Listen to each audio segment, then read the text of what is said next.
Hi there, and welcome. I'm Janette Kausen, and I've got a super fun and messy project for you today. These are just 3 of 13 I've created from one pouring session.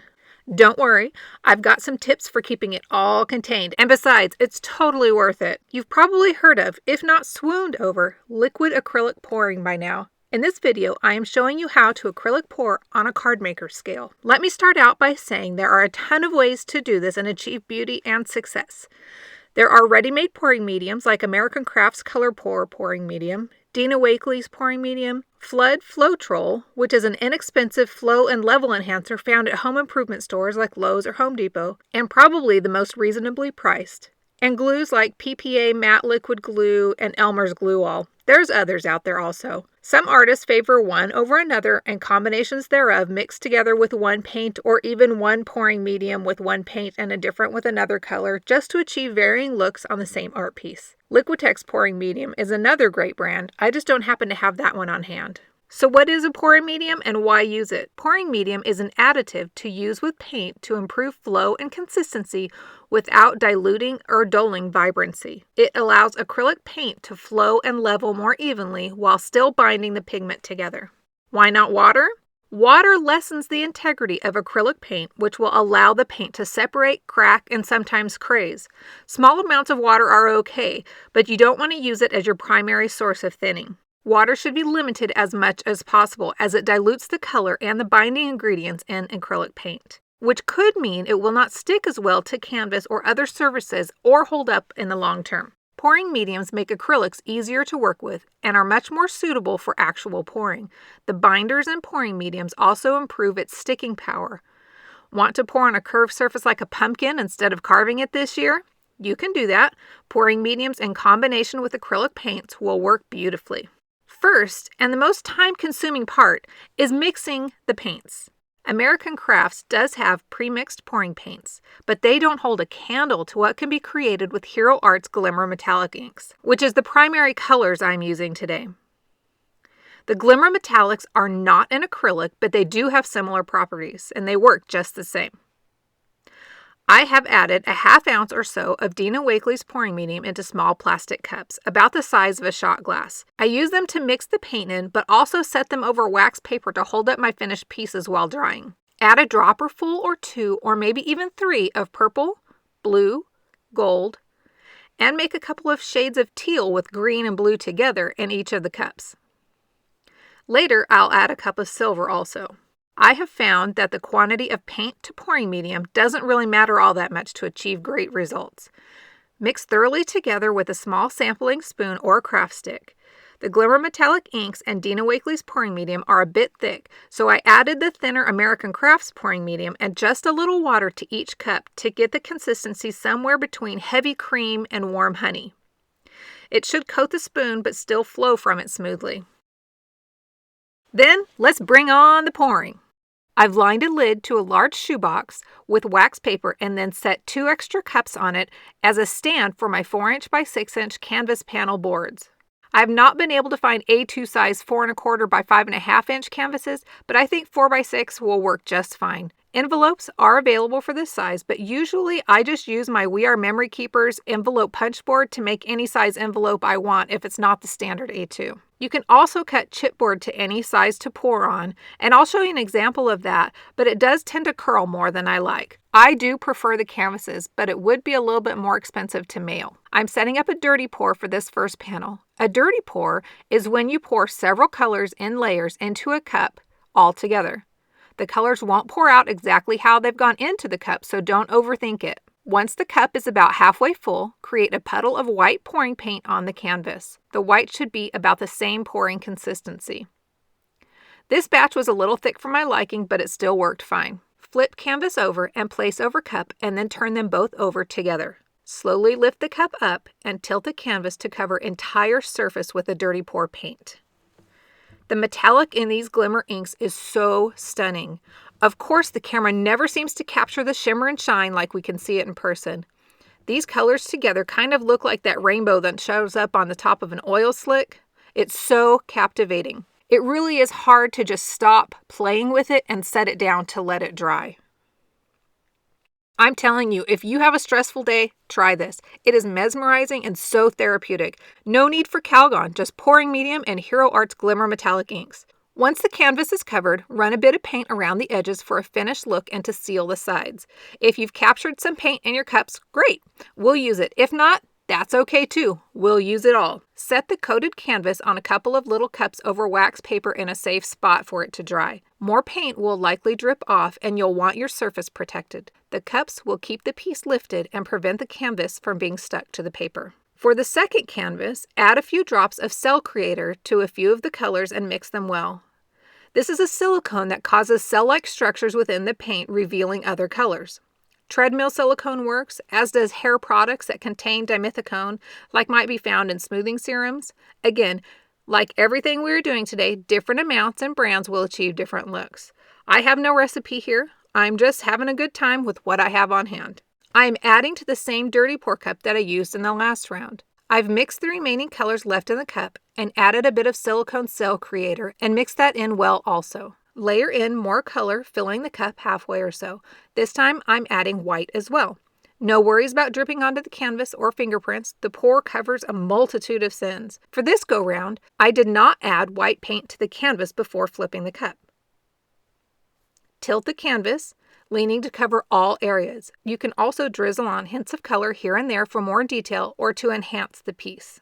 Still don't love it? Pouring mediums help to extend drying time, so keep playing until you do, or wipe it away and start again. I brought out the camera lens puffer just to see what that would do. A straw would also work. At first I thought, well, that's a no-go.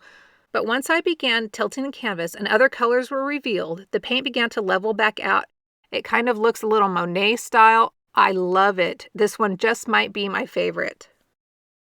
Next up, slather on a generous amount of white and just pour on what's left in the cup that I've been pouring from.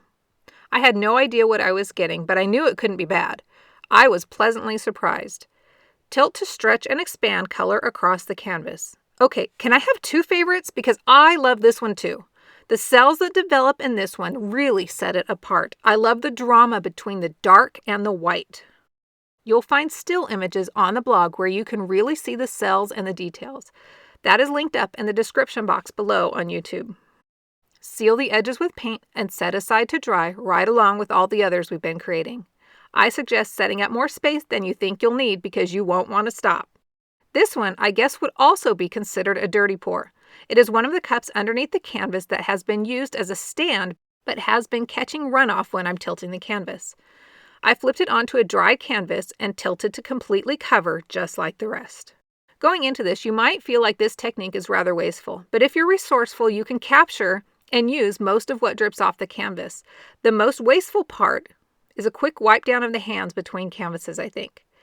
I went through quite a few paper towels, but oopsie when I skipped that step, and you'll see what I mean in a few. This one is created by layering up color in a dirty pour style cup, puddling white pouring paint on canvas, and then just pouring the colored paint randomly over the top. Add extra splashes of color as you see fit. I've drizzled on additional gold. Tilt to spread, leaving vast white expanses for stark contrast. Now, this is chipboard that I've cut down just slightly smaller than A2 so that it can have a mat.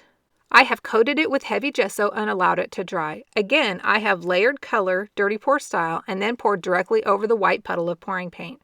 The camera lens puffer adds extra detail. This is an A2 size piece of bare chipboard. I've added no gesso or any other coating prior to pouring on the white paint. I've then poured on the paint I have captured in the cups below. Well, from one cup. The other didn't quite make it to the canvas. This would be a good time to remind about wiping hands down between pieces. Not because you might get paint on the next canvas, but because it makes your grip slick. Notice my left wrist.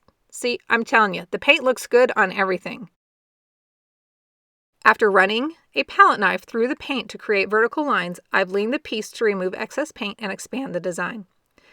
Then I soaked my pullover in the sink while I finished the last few panels. Good news, my top was saved. No clothing was harmed in the end of making this video tutorial. This canvas was created with all of the leftover paints and poured onto a dry canvas and then tilted to cover. This one was a little darker than the other panels I had been creating, so I let the paint drip off over to the side a bit. I didn't want it to mingle too much with the color on the wax paper right below. The last 4 canvases were created by pressing them into the leftover paint on the wax paper. Tilt to level the paint, seal the edges, and set aside to dry. By using this last paint on the wax paper, we really have made the most of what could have been waste. I love every panel I created today. I left these out for a few days to dry as I went down south to visit my 2 daughters in college. The first thing I did when I got home was run upstairs to see how they all dried. Oh my, I love them even more. More cells had developed and the detail was just gorgeous. The shimmer, the shine, the glimmer. Oh, it's fabulous. A few had a touch of silicone residue, which can happen when they dry. Simply dust on cornstarch or talc powder if you're not sensitive to it, and let it sit for a few minutes to absorb the excess silicone. The chipboard panels did not flatten much during drying, but are still functional when mounted to heavy cardstock. Trim away any paint drips on the chipboard or canvases with scissors or file with an emery board. Chipboard can be carefully die cut. I recommend testing your thickness first before painting, or die cut first and then pour over the cut shapes. Next time I'm thinking I'll let some of the paint dry on the wax paper and then try die cutting that, either with the paper intact or peeling it off if that's possible. Now that the powder has absorbed the remaining silicone, it can be wiped away with a Swiffer type cloth.